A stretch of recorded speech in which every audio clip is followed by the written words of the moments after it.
പ്രിയപ്പെട്ടവരെ, നമസ്കാരം. ഇന്നത്തെ ഈ ലൈവ് പ്രോഗ്രാമിൽ ഏറ്റവും സുപ്രധാനമായ ഇന്ദിരാഗാന്ധി നാഷണൽ ഓപ്പൺ യൂണിവേഴ്സിറ്റിയുടെ മൂല്യനിർണ്ണയ പ്രവർത്തനം, എക്സാമിനേഷൻ പ്രവർത്തനം, പരീക്ഷകൾ ഏതെല്ലാം തരത്തിലാണ് എന്നുള്ള ചില ഏറ്റവും പ്രാധാന്യമേറിയ ചില വിഷയങ്ങളാണ് ഇന്നത്തെ ലൈവിൽ നമ്മൾ ഡിസ്കസ് ചെയ്യുന്നത്. പ്രിയപ്പെട്ടവരെ, ഇന്ദിരാഗാന്ധി നാഷണൽ ഓപ്പൺ യൂണിവേഴ്സിറ്റി നമുക്കറിയാം, ലോകത്തിലെ ഏറ്റവും വലിയ സർവകലാശാല.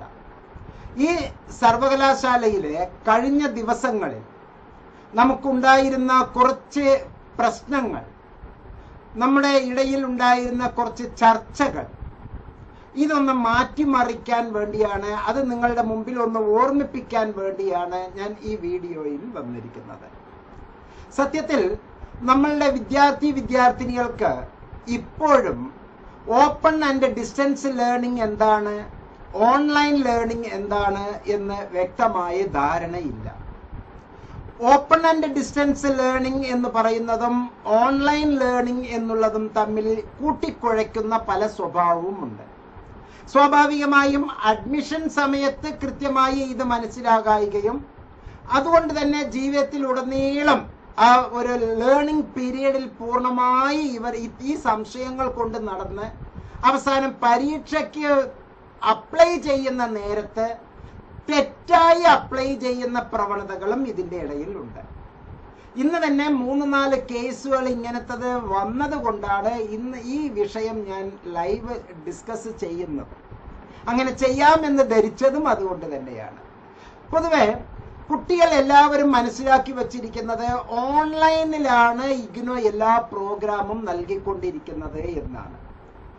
ഓൺലൈൻ എന്നുള്ള വാക്കിന് പകരം നമ്മൾ ഇവിടെ പകരം വയ്ക്കാനുള്ള നല്ല ഒരു പദം ഓപ്പൺ എന്ന വാക്കാണ്. ODL മെത്തഡോളജിയിൽ open and distance learning methodology. നമ്മളുടെ നാട്ടിലെ വിദ്യാഭ്യാസ പ്രക്രിയ എന്നൊക്കെ പറയുമ്പോൾ നമ്മുടെ കുട്ടികൾ അല്ലെങ്കിൽ നമ്മുടെ പരമ്പരാഗത വിദ്യാർത്ഥികൾ റെഗുലർ കോളേജുകളിൽ അവർ ഒരു അടയ്ക്കാത്ത അല്ലെങ്കിൽ തുറന്ന ഒരു സന്ദർഭത്തിലാണ് ക്ലാസ്സുകളിലേക്ക് പോകുന്നത്. ഈ തുറന്ന സന്ദർഭം എന്ന് പറയുമ്പോൾ വർക്കിംഗ് ഡേയ്സ് എന്ന് വേണമെങ്കിൽ പറയാം. ഒരു വർക്കിംഗ് ഡേയില് ഒരു പർട്ടിക്കുലർ ടൈമില് ഇന്ന സമയം മുതൽ ഇന്ന സമയം വരെ മാത്രമേ അത് ഫങ്ഷൻ ആവുകയുള്ളൂ. അതിന്റെ നേരെ റിവേഴ്സ് എന്ന് നമുക്ക് പറഞ്ഞാൽ, ഇന്ദിരാഗാന്ധി നാഷണൽ ഓപ്പൺ യൂണിവേഴ്സിറ്റി സമയത്തിന് അഥവാ കാലം, ദേശം, ഭാഷ, വർണ്ണം, രാജ്യം, അതിരുകൾ ഇതിനെല്ലാം അപ്പുറത്തായിക്കൊണ്ട് പ്രവർത്തിക്കുന്ന മഹത്തായ യൂണിവേഴ്സിറ്റിയാണ്. ഇന്നൊരു അവധി ദിവസം നിങ്ങൾക്ക് ഇഗ്നോയിലെ ക്ലാസ്സുകൾ വേണോ? ഇഗ്നോയിലെ ക്ലാസ്സുകൾ കിട്ടും.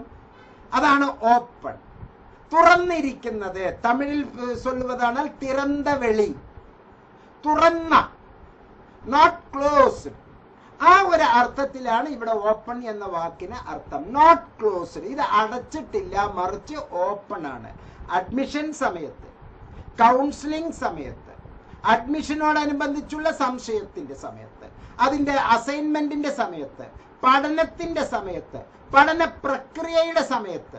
പഠനം നടക്കുമ്പോൾ ഒറ്റക്കാണെങ്കിലും നടക്കും. പഠന പ്രക്രിയയിൽ വേറെയും ആളുകൾ കൂടിയിരുന്ന് അക്കാഡമിക് കൗൺസിലിംഗ് ചെയ്തുകൊണ്ടിരിക്കുന്ന സമയത്ത്, പഠന പ്രക്രിയയുടെ സമയത്ത്, അങ്ങനെ ഉള്ളതിനെ നമുക്ക് വിർച്വലായി തന്നെ ഓൺലൈനിൽ പല മേഖലകളിലൂടെ നമുക്ക് കടന്നു ചെല്ലാം.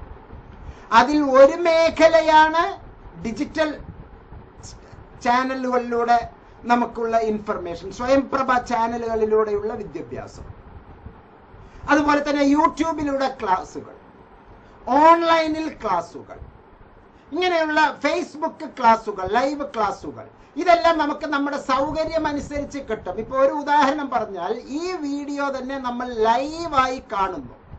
അപ്പൊ അത് ഈ വീഡിയോ തുടങ്ങിയ ആ നിമിഷം മുതൽ ഓരോ പദവും പദാനുപദം കൃത്യമായി ലൈവിൽ നമ്മൾ കേട്ട് മനസ്സിലാക്കുമ്പോൾ ആദ്യാനുഭവം നമുക്കുണ്ടാകുന്നു. കാരണം നമ്മളാണ് അതിലെ ആദ്യത്തെ ലേണർ.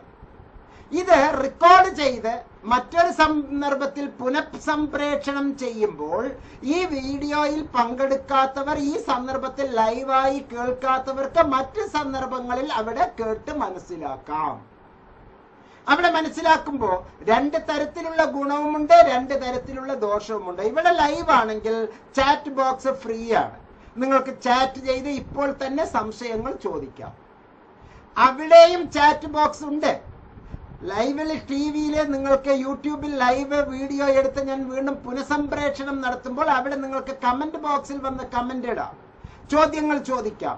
അത് പിന്നീട് ഏതെങ്കിലും ഒരു സന്ദർഭത്തിൽ ഞാൻ കണ്ടാൽ അല്ലെങ്കിൽ ഞങ്ങളുടെ മറ്റു അഡ്മിന്മാർ കണ്ടാൽ നിങ്ങൾക്ക് ചിലപ്പോൾ റിപ്ലൈ തരും. അത് സെക്കൻഡറിയാണ്. ആദ്യാനുഭവം നേരിട്ട് ഇങ്ങോട്ട് ഉണ്ടാകുന്നത് പ്രൈമറി ഡാറ്റ കളക്ഷൻ ആണ്. ആദ്യമായുള്ള ഉൽപ്പന്നമാണ് ഈ സംഭവിച്ചുകൊണ്ടിരിക്കുന്നത്. അത് ഓപ്പൺ ആൻഡ് ഡിസ്റ്റൻസ് ലേണിംഗിലെ വളരെ വളരെ പ്രിയങ്കരമാണ്. റെഗുലർ കോളേജുകളിലെ അവധി ദിവസങ്ങളിൽ ക്ലാസ്സുകളില്ല. ഇവിടെയാണെങ്കിൽ നമുക്ക് ഏത് സന്ദർഭത്തിലും നമുക്ക് ക്ലാസ്സുകൾ കിട്ടും. അപ്പോൾ ക്ഷമ എന്നുള്ളതാണ് ആദ്യമായിട്ട് നമുക്ക് വേണ്ടത്. അപ്പൊ ഈ ഓപ്പൺ ആൻഡ് ഡിസ്റ്റൻസ് ലേണിംഗിലൂടെ നമ്മൾ പഠിച്ചുകൊണ്ടിരിക്കുമ്പോൾ ആദ്യമേ നമ്മൾ വ്യക്തമായി മനസ്സിലാക്കിയിരിക്കണം, ഓൺലൈൻ പ്രോഗ്രാം എന്ന് പറയുമ്പോൾ അതിൽ എല്ലാ കാര്യങ്ങളും ഓൺലൈനിലൂടെ മാത്രമേ കിട്ടൂ. നിങ്ങളുടെ ഒരു ചോദ്യം ഓൺലൈനിലൂടെ, നിങ്ങൾക്കുള്ള ഉത്തരം ഓൺലൈനിലൂടെ. പണ്ട് കത്തിടപാടുകൾ നടത്തി കറസ്പോണ്ടൻസ് എഡ്യൂക്കേഷൻ നടത്തിയിരുന്ന അതേ സന്ദർഭത്തിൽ അതേ സംഗതി ഇലക്ട്രോണിക് മീഡിയ ഉപയോഗിച്ചുകൊണ്ട് നടത്തുന്നതാണ് ഈ പറഞ്ഞ ഓൺലൈൻ പ്രോഗ്രാം. അപ്പൊ ഓൺലൈനിൽ ട്യൂട്ടർ, ഓൺലൈനിൽ സ്റ്റുഡന്റ്, ഓൺലൈനിൽ ക്ലാസുകൾ, ഓൺലൈനിൽ ചിലപ്പോൾ പരീക്ഷ.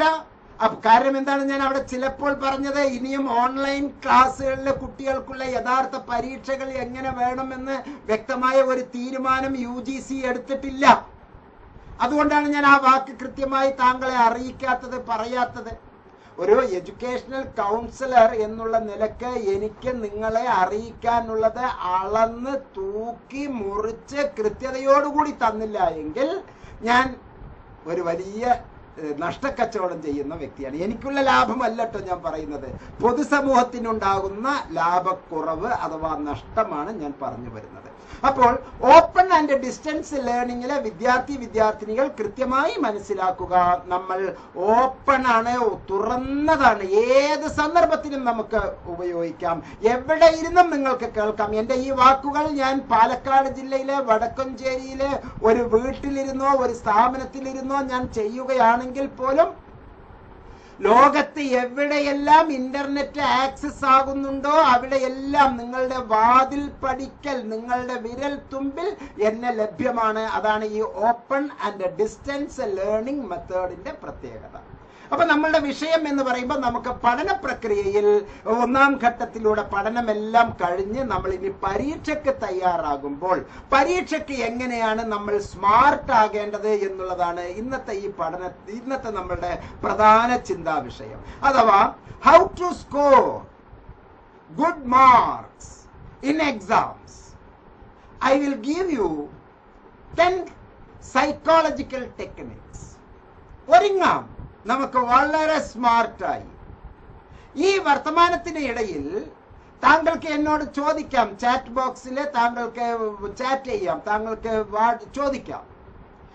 താങ്കൾ എന്ത് ചോദിച്ചാലും ഇവിടെ ലൈവായി കാണുന്നു, കേൾക്കുന്നു, നമുക്ക് ഉത്തരം ലൈവായി തന്നെയാണ് മനസ്സിലാകുന്നത്. നേരത്തെ ഒരു വീഡിയോയിൽ MNOTS centre for behavioural science virtual induction meet നടത്തിയിരുന്നു. ആ വിർച്വൽ ഇൻഡക്ഷൻ മീറ്റിംഗിന്റെ ലിങ്കും ഞാൻ ഇതിനോടൊപ്പം നൽകുന്നു. കൃത്യമായി താങ്കൾ അത് നോക്കി മനസ്സിലാക്കി വെച്ചോളൂ. ഇപ്പോൾ ഇടയ്ക്ക് കുറച്ചു കാലം മുമ്പ് ഇഗ്നോയിലെ ഒരു പ്രത്യേക പഠന കേന്ദ്രവുമായി ബന്ധപ്പെട്ടിട്ടുള്ള കുട്ടികൾ അവരെല്ലാവരും സ്വമേധയാ തന്നെ തെറ്റായ ചില ധാരണകൾ വെച്ച് പുലർത്തിയത് മൂല്യനിർണയത്തിൽ വളരെ വലിയ അപാകതയാണ് എന്നുള്ളതാണ്. മൂല്യനിർണയത്തിൽ അപാകതകൾ ഉണ്ട്. ഇഗ്നോയെ പൂർണ്ണമായി ഞാൻ വെള്ളപൂശുകയല്ല. ഏതോ ചില പുഴുക്കുത്തുകൾ വന്ന ചില പ്രശ്നങ്ങൾ ഉണ്ടാക്കുന്നുണ്ട്. ഹാക്കേഴ്സ് ചില ഡാറ്റകൾ കരസ്ഥമാക്കുന്നുണ്ട്. പക്ഷെ മൂല്യനിർണയം എന്ന് പറയുന്ന പ്രക്രിയയിൽ നിങ്ങൾക്ക് പറ്റിയ അബദ്ധങ്ങൾ അത് സുബദ്ധമാക്കാൻ, നല്ലതാക്കി മാറ്റാൻ, അത്തരത്തിലുള്ള പരാതി പ്രവാഹം ഒഴിവാക്കാൻ, ഇനി വരുന്ന പരീക്ഷയ്ക്കെങ്കിലും വളരെ നല്ല രൂപത്തിൽ തയ്യാറാകാൻ ചോദിക്കൂ, ഞാൻ പറഞ്ഞു തരാം. താങ്കളുടെ സംശയങ്ങൾക്ക് ഞാൻ ഏറ്റവും നല്ല രീതിയിൽ എന്നാൽ കഴിയുന്ന തരത്തിൽ ഞാൻ താങ്കൾക്ക് നിർദ്ദേശങ്ങൾ തരാം. എനിക്ക് താങ്കൾക്ക് വേണ്ട എല്ലാ സപ്പോർട്ടും തരാം. ആദ്യമേ നമ്മൾ മനസ്സിലാക്കേണ്ടത്, ഒരു പ്രോഗ്രാം നമ്മൾ നടത്തുമ്പോൾ, നമ്മൾ ഒരു പ്രോഗ്രാം ചെയ്തുകൊണ്ടിരിക്കുമ്പോൾ എങ്ങനെയാണ് ഏറ്റവും നല്ല രീതിയിൽ പരീക്ഷയ്ക്ക് ഒരുങ്ങുക എന്നുള്ളത് വളരെ ആഴത്തിൽ നമ്മൾ മനസ്സിലാക്കി വെക്കേണ്ട സംഗതിയാണ്. പൊതുവെ വളരെ കൂടുതൽ പ്രശ്നങ്ങൾ ഉണ്ടാകുന്ന ഒരു മേഖലയാണിത്. വളരെ കൂടുതൽ പ്രശ്നങ്ങൾ, പരീക്ഷ എന്ന് പറയുമ്പോൾ തന്നെ വളരെയേറെ ശ്രദ്ധിക്കേണ്ട കുറച്ച് സംഗതികളാണ്. ഇനി ഞാൻ പറയുന്ന ചില കാര്യങ്ങൾ വളരെ കൃത്യമായി താങ്കൾ മനസ്സിലാക്കുകയാണ് എങ്കിൽ ഏറ്റവും നല്ല രീതിയിൽ നിങ്ങൾക്ക് പരീക്ഷയിൽ പാസ്സാകാം. 10 സൈക്കോളജിക്കൽ മൂവ്മെന്റ് ഇൻഫർമേഷൻസ് ഞാൻ താങ്കൾക്ക് നൽകുന്നു. അതിനോടൊപ്പം ചില ബേസിക് ആയുള്ള ഇൻഫർമേഷനും കൂടി ഞാൻ താങ്കളെ ബോധിപ്പിക്കുകയാണ്. ഇക്കാര്യങ്ങൾ, ഇനി ഞാൻ പറയുന്ന കാര്യങ്ങൾ ശ്രദ്ധിച്ചാൽ മാർക്ക് താങ്കളുടെ കൂടെ പോരും. നിങ്ങളുടെ ഉത്തരക്കടലാസ് എങ്ങനെയായിരിക്കണം? അറിയാവുന്ന ഉത്തരങ്ങൾ ഉത്തരക്കടലാസിൽ എഴുതി പിടിപ്പിച്ചാലും ചിലപ്പോൾ നിങ്ങൾ ഉദ്ദേശിക്കുന്ന മാർക്ക് ലഭിച്ചെന്ന് വരില്ല. 100 കണക്കിന് ഉത്തരക്കടലാസുകൾ പരിശോധിക്കുന്ന അധ്യാപകരുടെ മുൻപിലേക്ക് നിങ്ങളുടെ പേപ്പർ എത്തുമ്പോൾ അത് എങ്ങനെ ആയിരിക്കും നമ്മൾ അറിഞ്ഞിരിക്കണം. ചെറിയ ഒരു അശ്രദ്ധയായിരിക്കും ചിലപ്പോൾ നിർണായകമായ താങ്കളുടെ മാർക്കുകൾ നഷ്ടപ്പെടുത്തുന്നത്. 10ാം ക്ലാസ്, 12ാം ക്ലാസ്, ഡിഗ്രി, PG തുടങ്ങിയ പല പരീക്ഷകളും നമ്മൾ എഴുതുമ്പോൾ ശ്രദ്ധയോടുകൂടി വേണം കൈകാര്യം ചെയ്യാൻ. ഈ ശ്രദ്ധയോടുകൂടി കൈകാര്യം ചെയ്യുമ്പോൾ താങ്കൾക്ക് ഉണ്ടാകുന്ന പഠനാനുഭവം, താങ്കൾ നേരത്തെ മനസ്സിലാക്കിയ പഠനാനുഭവം, ഉത്തരക്കടലാസ് പരിശോധിക്കുന്ന അധ്യാപകർ നിങ്ങളുടെ പഠനാനുഭവം അവസാനം ആ ഒരു ക്ലിപ്തപ്പെടുത്തിയ സമയത്താണ് മനസ്സിലാക്കുന്നത്. അത് നിങ്ങളുടെ പേപ്പർ പൂർണ്ണമായി നോക്കുമ്പോൾ ചിലപ്പോൾ അലോസരമുണ്ടാകാത്ത തരത്തിൽ വേണം നിങ്ങൾ പരീക്ഷയ്ക്ക് എഴുതാൻ. നിങ്ങൾക്കറിയാം കാര്യങ്ങൾ എന്താണ് എന്ന് വളരെ നല്ല രീതിയിൽ താങ്കൾക്ക് അറിയാം. താങ്കൾക്ക് അറിയാവുന്നത് മറ്റുള്ളവർക്ക് മനസ്സിലാകണം. അഥവാ ഉത്തരക്കടലാസിൽ ഉത്തരം നോക്കി നിങ്ങൾക്ക് മാർക്ക് തരാൻ ഉദ്ദേശിക്കുന്ന വ്യക്തി നിങ്ങൾ എഴുതി പിടിപ്പിച്ചത് അങ്ങേരെ ആകർഷിക്കുന്ന തരത്തിൽ വളരെ മനോഹരമായിട്ടായിരിക്കണം താങ്കളുടെ ഉത്തരം. നിങ്ങൾ 3 കൊല്ലം പഠിച്ച ഒരു സംഗതി അവസാനത്തെ വർഷത്തെ പരീക്ഷയിൽ ആ ഒരു 2 മണിക്കൂറിൽ അല്ലെങ്കിൽ ഒരു 3 മണിക്കൂറിൽ എഴുതി പിടിപ്പിക്കുകയാണ്. 3 കൊല്ലം പഠിച്ചിട്ടുള്ള ആ ആശയം പെട്ടെന്ന് ആ 3ാമത്തെ കൊല്ലത്തിൽ ഉണ്ടായതല്ല. 1ാം ക്ലാസ് മുതൽ പഠിച്ചതെല്ലാമാണ് നമ്മൾ ഓർത്തു വയ്ക്കുന്നത്. അതെല്ലാം ഇന്റഗ്രേറ്റഡ് ആണ്, പരസ്പരം കൂടി പിണഞ്ഞു കിടക്കുകയാണ്.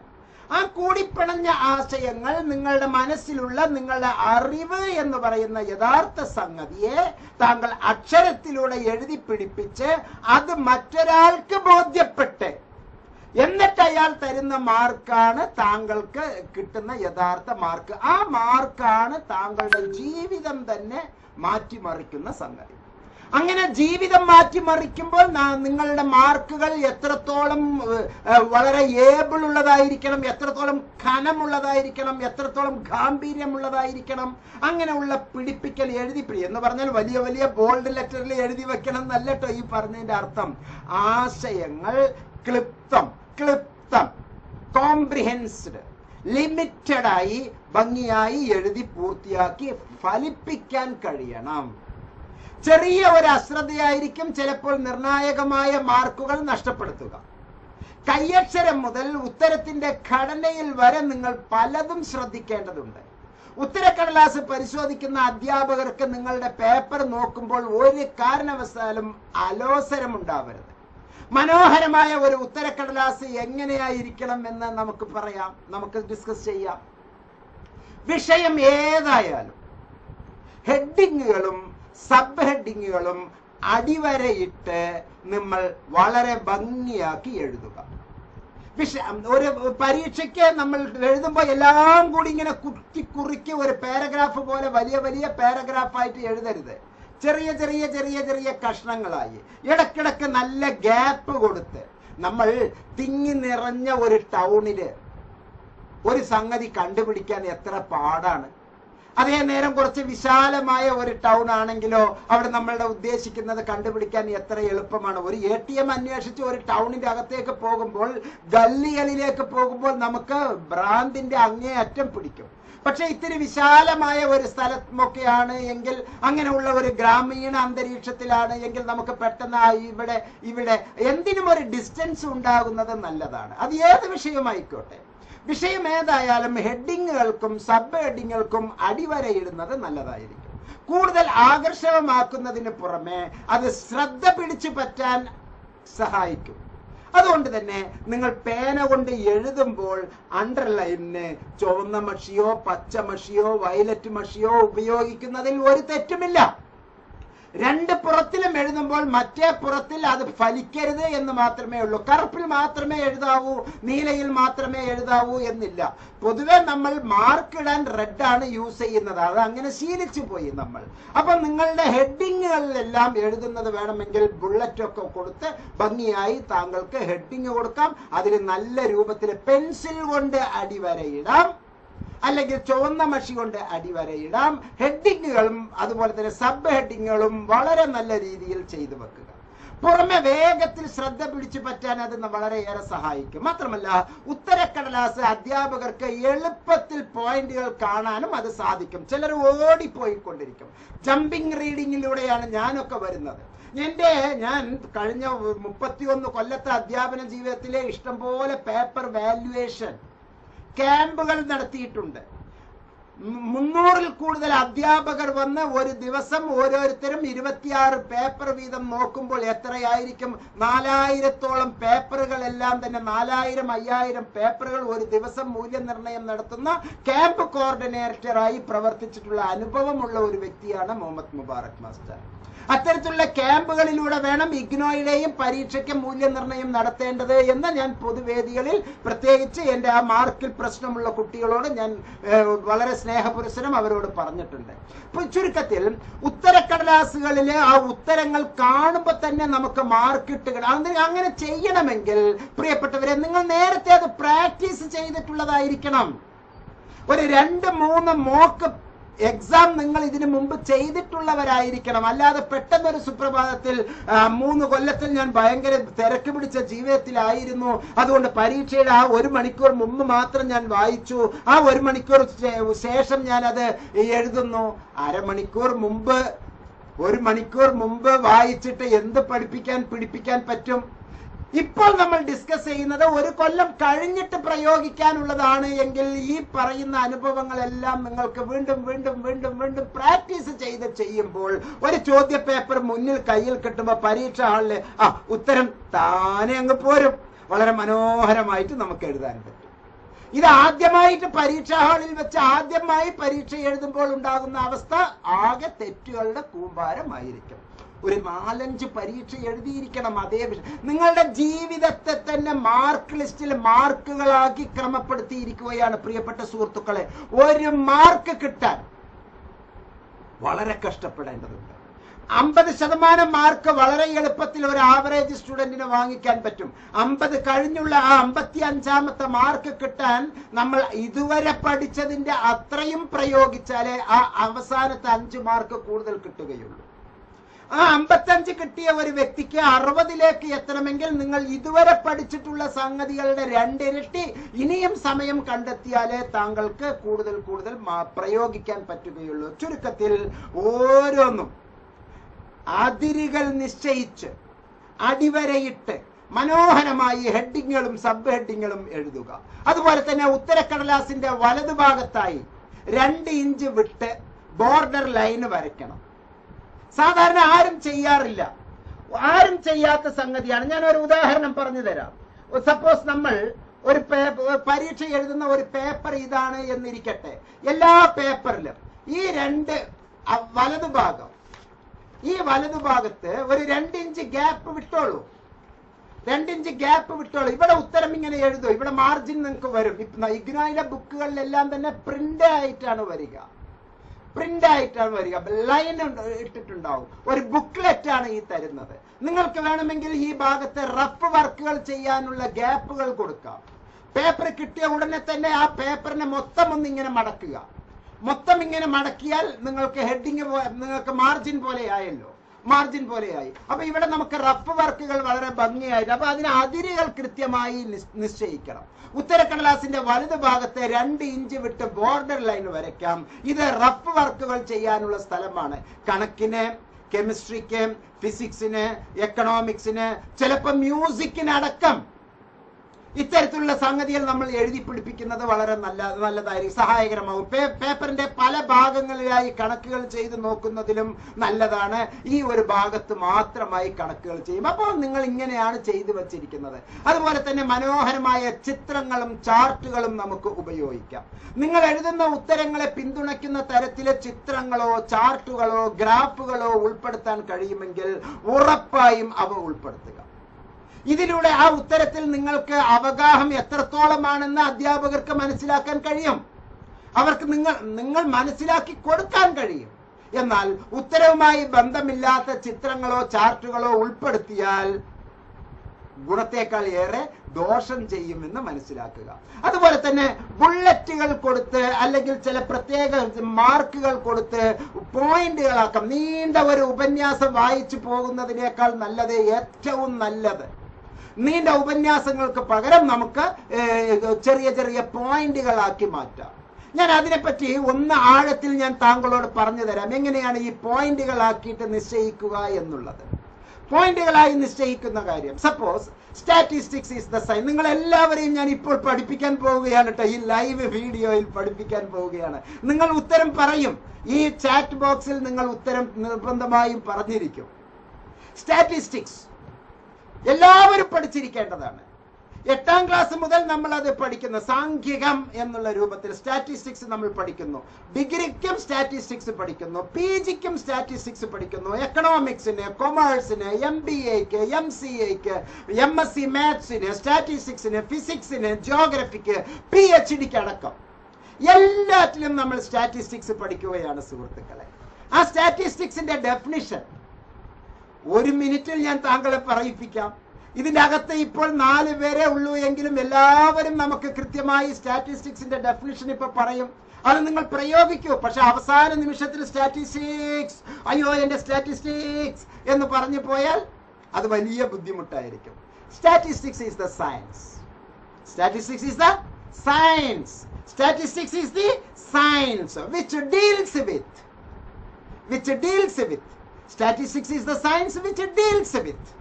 പറഞ്ഞോളൂ, നിങ്ങൾ മനസ്സുകൊണ്ട് പറഞ്ഞോളൂ. ഇതെന്താണ് ഇയാൾ ഇങ്ങനെയൊക്കെ കോമാളിത്തരം കാണിക്കുന്നത് ലൈവ് വീഡിയോയിൽ വന്ന്? നിങ്ങൾ വിചാരിച്ചോ എനിക്കൊരു കുഴപ്പമില്ല, ഞാൻ എന്റെ വിദ്യാർത്ഥികളെ പഠിപ്പിക്കുകയാണ്? Okay, statistics is the science which deals with COPAI.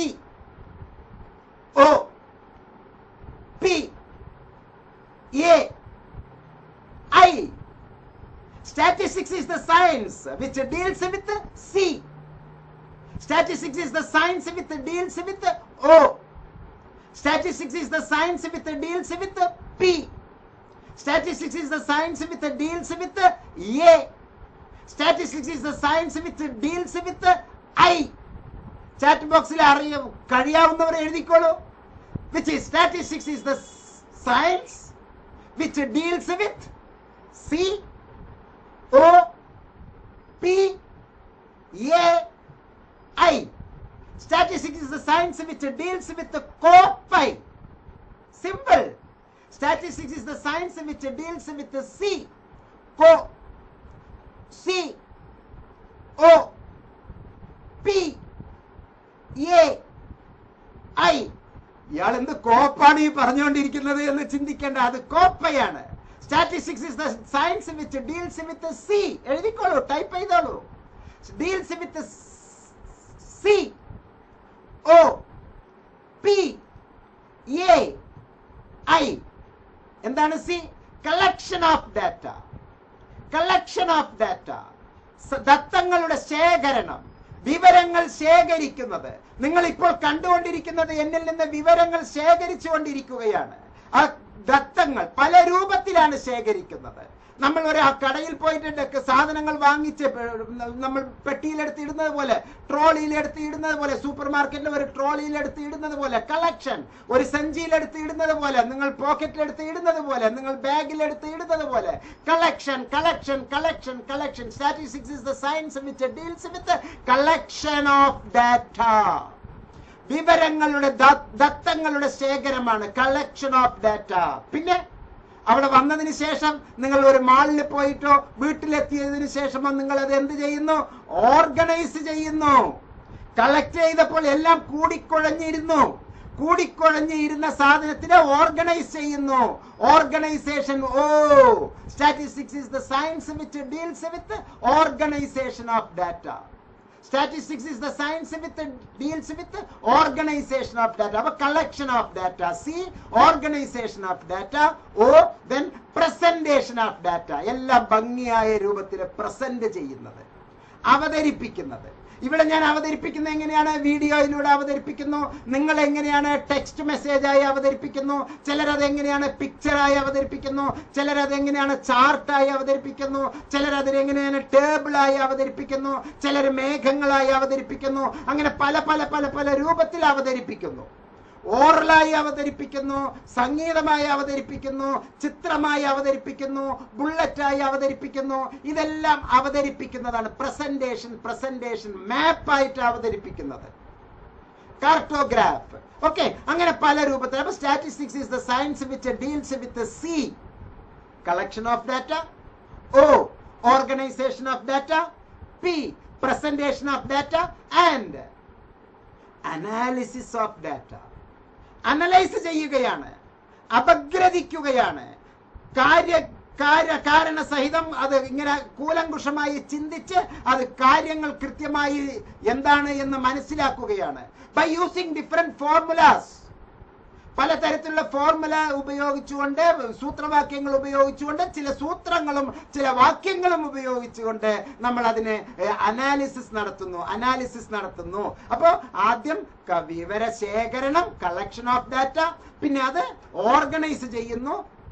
Okay, പിന്നെ അതിനെ ചിട്ടപ്പെടുത്തുന്നു, പിന്നെ അതിനെ പ്രസന്റ് ചെയ്യുന്നു, അവതരിപ്പിക്കുന്നു, പ്രസന്റേഷൻ ഓഫ് ഡാറ്റ, പിന്നെ അതിനെ അപഗ്രഥിക്കുന്നു, analysis of data and interpretation of data. അവസാനം ചില നിഗമനങ്ങളിൽ എത്തിച്ചേരുന്നു. ഏറ്റവും അവസാനം നിങ്ങളുടെ കയ്യിൽ, നിങ്ങളുടെ പോക്കറ്റിൽ, നിങ്ങളുടെ തലച്ചോറിൽ ഇപ്പൊ എന്തിന്റെ? Statistics is copy. Simple. Statistics is copy. Statistics is the science which deals with the collection of data. അപ്പൊ നിങ്ങൾ പരീക്ഷാ ഹാളിലേക്ക് കോപ്പയും കൊണ്ടാണ് പോകുന്നത്. അത് മാത്രം ചിന്തിച്ചു വെച്ചു, ഒരു അബ്രിവേഷൻ മാത്രമാക്കി വെച്ചു. എന്നിട്ട് പരീക്ഷാ ഹാളിൽ വെച്ച് ഈ കഷണ്ടിക്കാരൻ, ഈ താടിക്കാരൻ പറഞ്ഞത് എന്താണ് എന്ന ഓർമ്മയിൽ നിങ്ങൾ അവിടെ വെച്ച് പ്രയോഗിക്കുകയാണ്. Statistics is the science which deals with collection. അപ്പൊ ആദ്യം ഒരു ബുള്ളറ്റ്, കളക്ഷൻ ഓഫ് ഡാറ്റ. അടുത്ത bullet, organisation of data, presentation of data, analysis of data and interpretation of data. Example. ഒരു പേജായി, വളരെ മനോഹരമായി ഒരു പേജായി, അങ്ങനെ ഒരു 3 പേജിലായി. ഇനി പ്രൈമറി ഡാറ്റയിലേക്ക് നമ്മൾ പോകാം. Okay, which deals with the copy. ഉത്തരം വന്നു Abhishek Upendra. Actually Upendra is in, I think he is not Keralite. Okay, he mentioned statistics is the science which deals with copy. You can write. താങ്കൾക്കും ഇത് ചെയ്യാം, പ്രയോഗിക്കാം. അപ്പൊ നമ്മൾ ഈ കോപ്പൈ പറഞ്ഞതിലൂടെ collection of data, organisation of data, presentation of data, analysis of data and interpretation of data. ഒരു എസ്ഐക്കും ഇത് തന്നെ മതി. കളക്ഷൻ ഓഫ് ഡാറ്റയിൽ എന്തൊക്കെ ഉപയോഗിക്കാം? Primary data collection, secondary data collection, tertiary data collection. ഓർഗനൈസേഷനിൽ എന്തൊക്കെയാണ് ചെയ്യുക? ടേബിളർ മെത്തേഡിൽ ചെയ്യാം, ചാർട്ട് മെത്തേഡിൽ ചെയ്യാം, മാപ്പ് മെത്തേഡിൽ ചെയ്യാം, കാർട്ടോഗ്രാഫ് മെത്തേഡിൽ ചെയ്യാം. ഓക്കെ, പ്രസന്റ് ചെയ്യേണ്ടത് എങ്ങനെയാണ്? ഡയഗ്രാം ആയിട്ട് ചെയ്യാം, ടേബിൾ ആയിട്ട് ചെയ്യാം, അറേ ആയി ചെയ്യാം, ഗ്രാഫായി ചെയ്യാം. ഓക്കെ, അതൊക്കെ അതിന്റെ പലതരത്തിലുള്ള മെത്തേഡ്. അതിന്റെ ഉള്ളിലേക്ക് പോയാൽ പിന്നെയും ഒരു സ്റ്റാറ്റിസ്റ്റിക്സിന്റെ ഗുപ്തയുടെ ബുക്കാണ് ഞാൻ ഈ പറയുന്നത്. ഗുപ്ത ആൻഡ് ഗുപ്തയുടെ വലിയ ബുക്കാണ് ഞാൻ ഈ കൃത്യമായി താങ്കളുടെ അടുത്തേക്ക് ഈ കോപ്പൈ എന്നുള്ള അക്ഷരത്തിലൂടെ എസ്സേ വേണമെങ്കിൽ നിങ്ങൾ അതിനെ ഒന്നും കൂടി എലാബറേറ്റ് ചെയ്താൽ മതി. ദെൻ എന്താണ് അനാലിസിസ് ഓഫ് ഡാറ്റ? അനാലിസിസ് എന്ന് പറയുന്നത് വളരെ important. Analysis is very much important. That is which deals with centre, okay, central tendency, measures of central tendency, measures of dispersion, measures of correlation analysis, measures of regression analysis, measures of different distributions. Then bivariate data, multivariate data. ഇങ്ങനെ bivariate ഡാറ്റയും multivariate ഡാറ്റയും ഞാൻ ഇവിടെ പറഞ്ഞു. അവിടെ measures of central ടെൻഡൻസിയിൽ എന്താണ് നമ്മൾ ഇവിടെ ഉദ്ദേശിച്ചത്? കൃത്യമായി നമ്മൾ ഇവിടെ പറഞ്ഞു മീൻ, മീഡിയൻ, മോഡ്.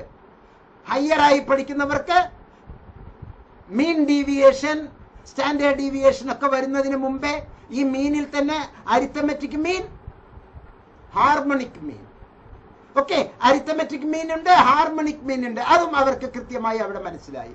പിന്നീട് നമ്മൾ range, quartile deviation, mean deviation, standard deviation, variance അതിൻ്റെ അകത്തേക്ക് പോകുന്നു.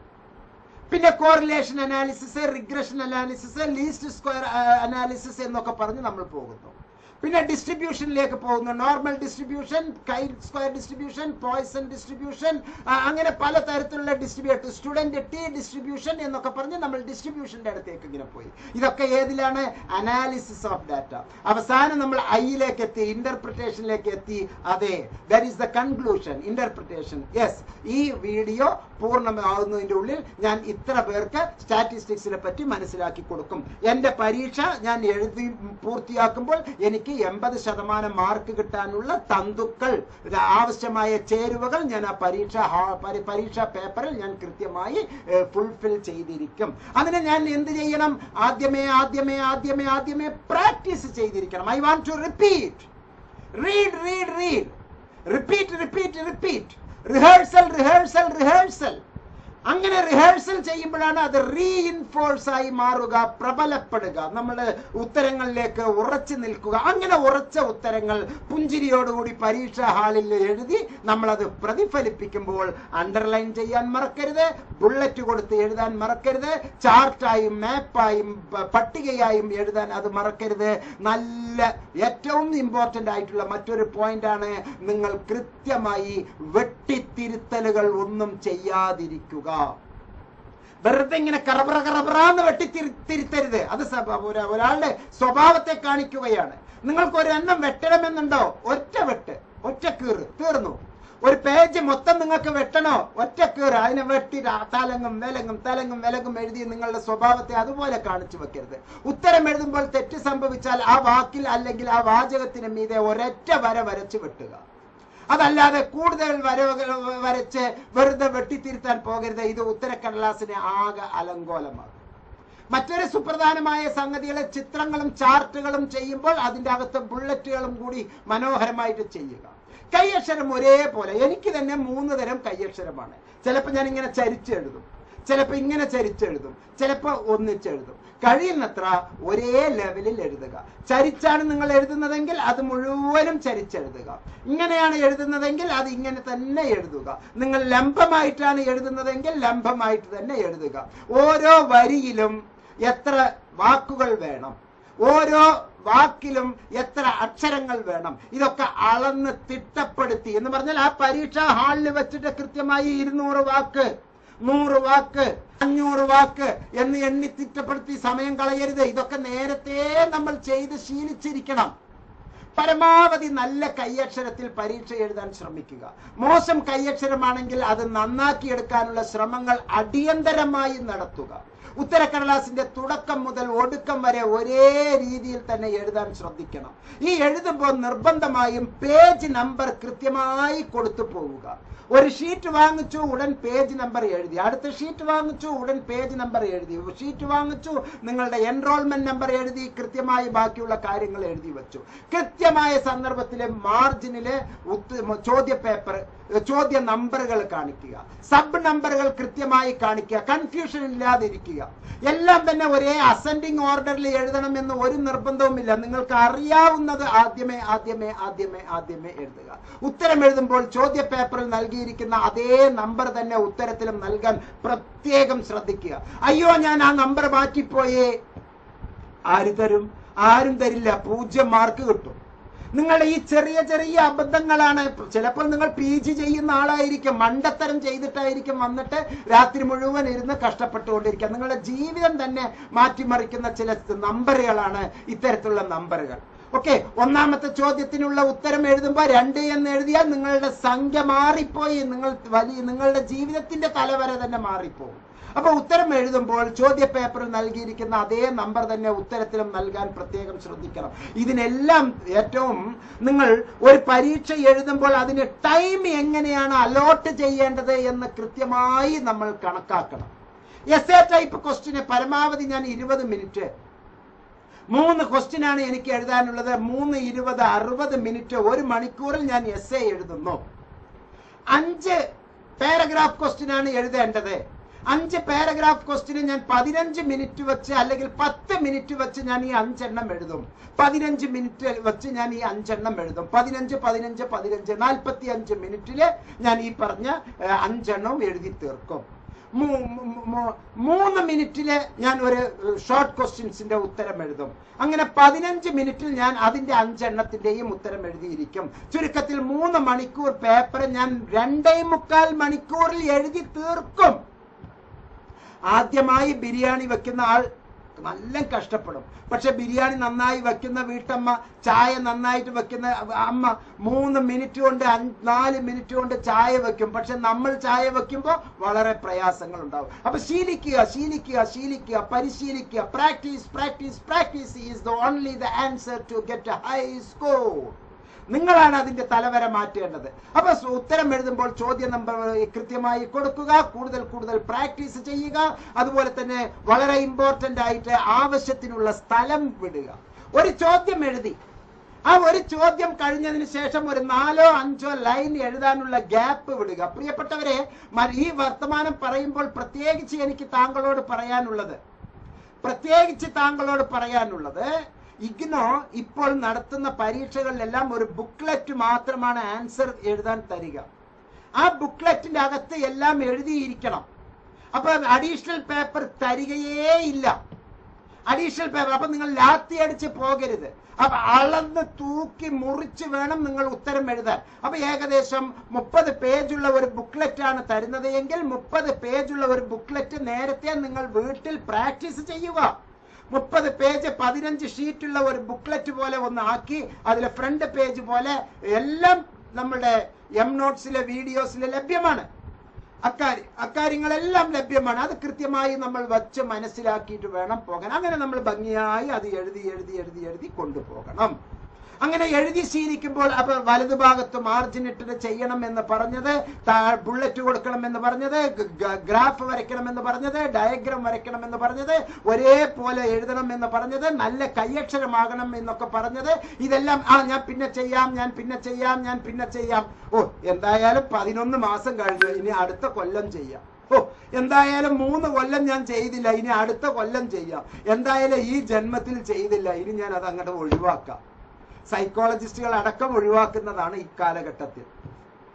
നിങ്ങൾക്ക് ഏറ്റവും കൂടുതൽ ഇടങ്ങേറുകൾ തരുന്നത് ഒന്ന് നിങ്ങളുടെ മാതാപിതാക്കൾ, ഒന്ന് നിങ്ങളുടെ ഭാര്യമാർ, നിങ്ങളുടെ ഭർത്താക്കന്മാർ. ഏറ്റവും കൂടുതൽ ഇടങ്ങേറുകൾ തരുന്നത് നിങ്ങളുടെ ഉത്തമ സുഹൃത്തുക്കൾ. ലോകത്തിലെ ഏറ്റവും വലിയ പണ്ഡിതനാണ് എന്ന് പറഞ്ഞ് അറിയാത്ത കുറെ ബഡായി അങ്ങേര് പറഞ്ഞു തരും. നിങ്ങൾ അതും വിശ്വസിച്ചുകൊണ്ടിരിക്കരുത് കേട്ടോ. You believe your brain. നിങ്ങൾ നിങ്ങളുടെ തലച്ചോറിനെ വിശ്വസിക്കുക.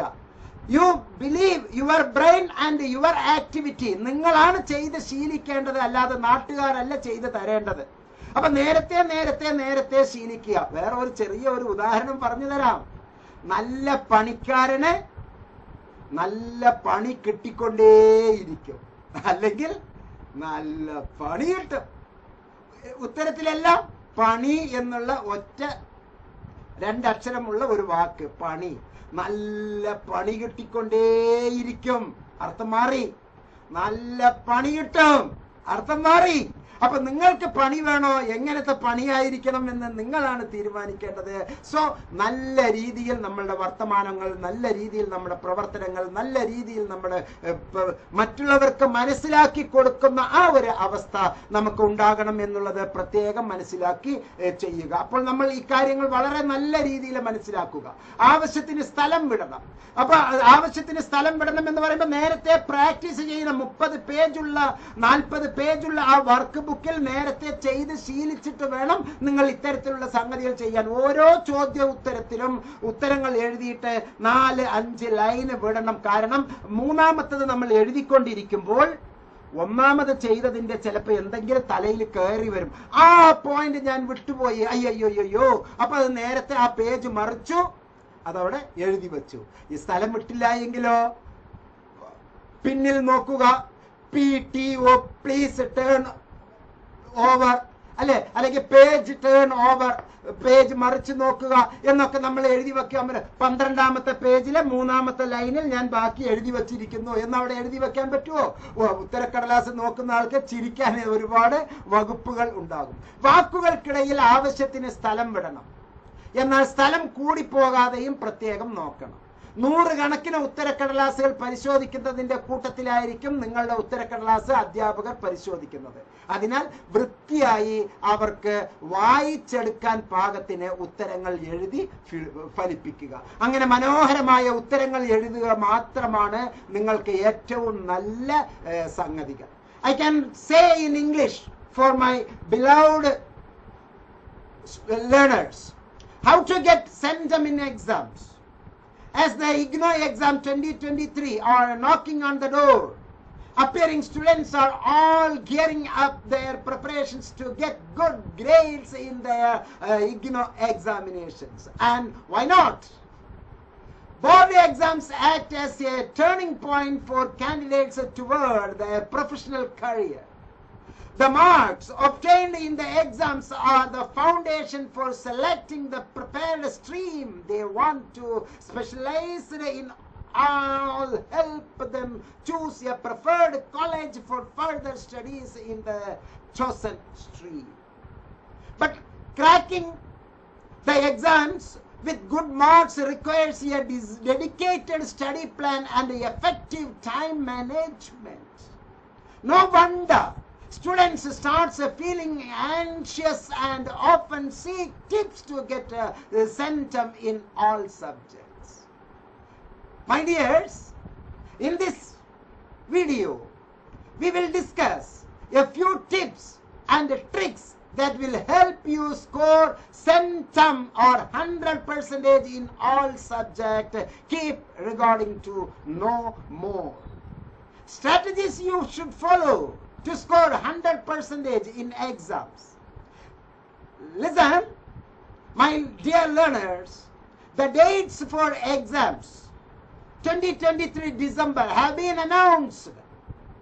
Every student asks the same question: how to get 100 marks in exams, how to get high score in exams. To score 100% in the exams, students need to work smartly and are advised to follow the best tips while preparing for their exams. In-depth knowledge of concepts and frequent revision should be prioritized. I am giving some basic tips to you. Number 1, an effective study plan to keep track of time. You may have heard, if you don't value time, time wouldn't value you. Okay. The proverb fits best in your academic life, especially when the board exams are near, the university exams are near. You must start taking care of your time by maintaining a practical and steady study timetable. Write down all the important chapters or subjects you must cover along with an imposed deadline. This is one of the best send them tips for exam students, as it will help you stick to your goals, track your overall time, and enable you to cover the syllabus on time. You will procrastinate less and master tricky subjects. Don't be procrastinate. Then my second point. My dear learners, focus on exercising books.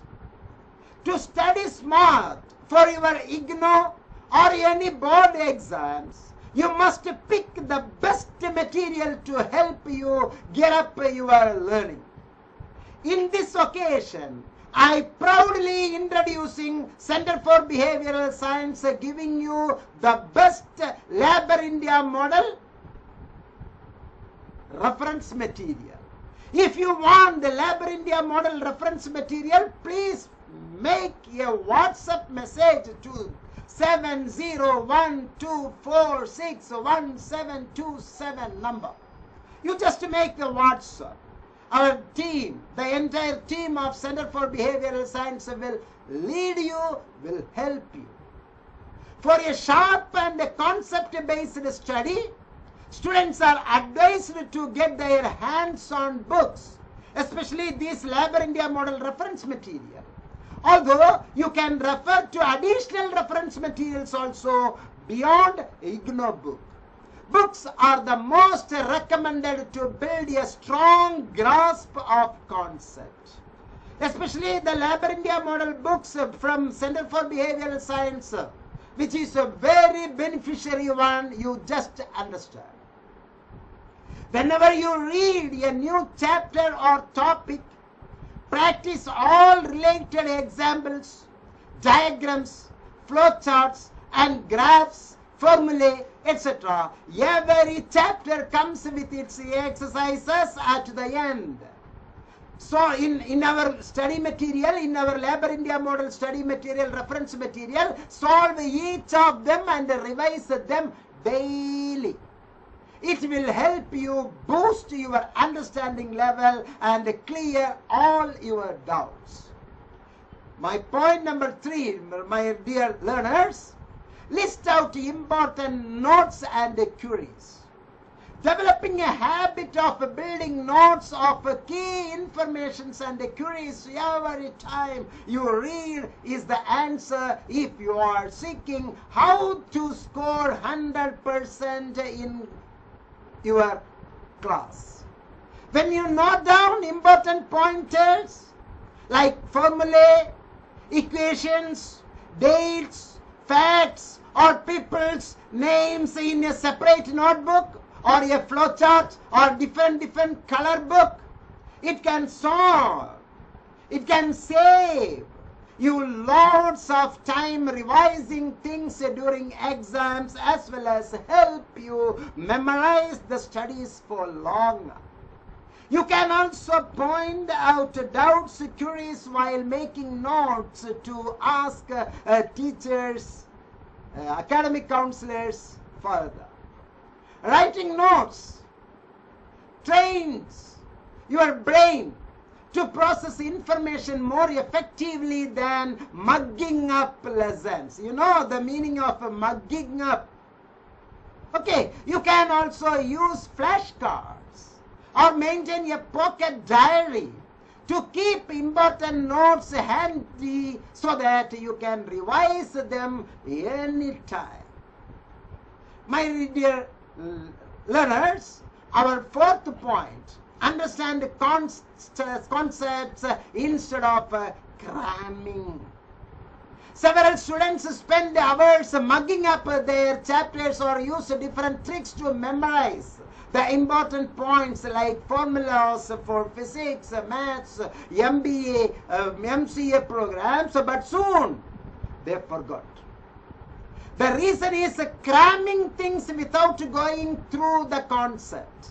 Until you don't know what a particular chapter is all about or the essence of information, you wouldn't be able to grasp those things in the long term. This way, you may need help to answer or solve a particular problem-based question in different formats. Therefore, focusing on understanding the concepts is vital and is one of the best tips for getting centum in all subject is one of the best tips for getting it centum. You can do it successfully. You can apply related formulas to a related question irrespective of their difficulty levels. Try to solve as many sample papers and mock tests as possible, as it is one of the best ways to evaluate your overall learning. You can get an idea for your strength and weakness and look for more practice to overcome them. Not only this, but taking mock tests can significantly improve your speed and accuracy. Why we are studying mathematics? To get speed and accuracy. You can make a strong comment over the concept, which will ultimately boost your confidence. Plus, you can also clear doubts if you have any.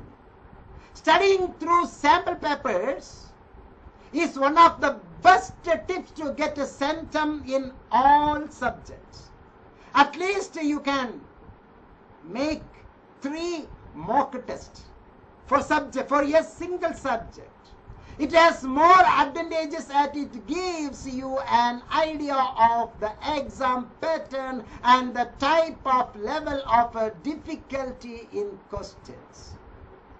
To score 100% marks in your IGNOU examination or your board examination, you cannot deny the importance of practicing sample and mock tests, please, my dears. This way, you can also master topics with more weightage to secure maximum marks in the exams. We can conclude, getting a 100% score in IGNOU exams is a tough nut to crack. But these tips mentioned above can help you help you advance toward your goals. Just believe in yourself, stay positive, and stick to the timetable with frequent studies. Proper planning and strategies can surely carve your way further. All the best. In the next area, we can discuss for our Malayalam students to understand more easily in Malayalam. We can say something better. നമുക്ക് കുറച്ചും കൂടി നന്നായി സംസാരിക്കാം. പൊതുവെ നേരത്തെ ഞാൻ പറഞ്ഞതുപോലെ തന്നെ കഴിഞ്ഞ പരീക്ഷയിലെ പരാതികളുടെ പ്രവാഹമായിരുന്നു മൂല്യനിർണ്ണയവുമായി ബന്ധപ്പെട്ട്. ആ മൂല്യനിർണ്ണയ പ്രവാഹം ഒരുപാട് ഉണ്ടായത് നിങ്ങളുടെ ഇടയിൽ നിന്ന് മാറാൻ, നിങ്ങളുടെ ഇടയിൽ നിന്ന് ഒഴിവായി കിട്ടാൻ ഏറ്റവും നല്ലതായാണ് ഇനി ചില വർത്തമാനങ്ങൾ ഞാൻ താങ്കളുമായി പങ്കുവെക്കുന്നത്. വീഡിയോ ഒരുപാട് വലുതായി എന്നുള്ള ഒരു തോന്നൽ താങ്കൾക്ക് ഉണ്ട് എങ്കിൽ ഒരു ചെറിയ ബ്രേക്ക് എടുത്ത് നമുക്ക് അടുത്ത വീഡിയോ സ്റ്റാർട്ട് ചെയ്യാം. ഒരു ചെറിയ ബ്രേക്ക്. കാരണം ഇതിങ്ങനെ ലോങ് ആയി കേൾക്കുമ്പോൾ ചിലപ്പോൾ ആർക്കും ഇഷ്ടപ്പെട്ടോളണമെന്നില്ല. ചിലപ്പോൾ എന്തിനാണ് ഇയാൾ ഇങ്ങനെയൊക്കെ പറയുന്നത് എന്നുള്ള ഒരു തോന്നലുകൾ ഉണ്ടാകും. സോ നമുക്ക് മനോഹരമായ 10 സൈക്കോളജിക്കൽ ടിപ്സ് ഉടൻ തന്നെ നമുക്ക് സംസാരിക്കാം ഒരു ലൈറ്റ് ബ്രേക്കിന് ശേഷം. All the best. Thank you.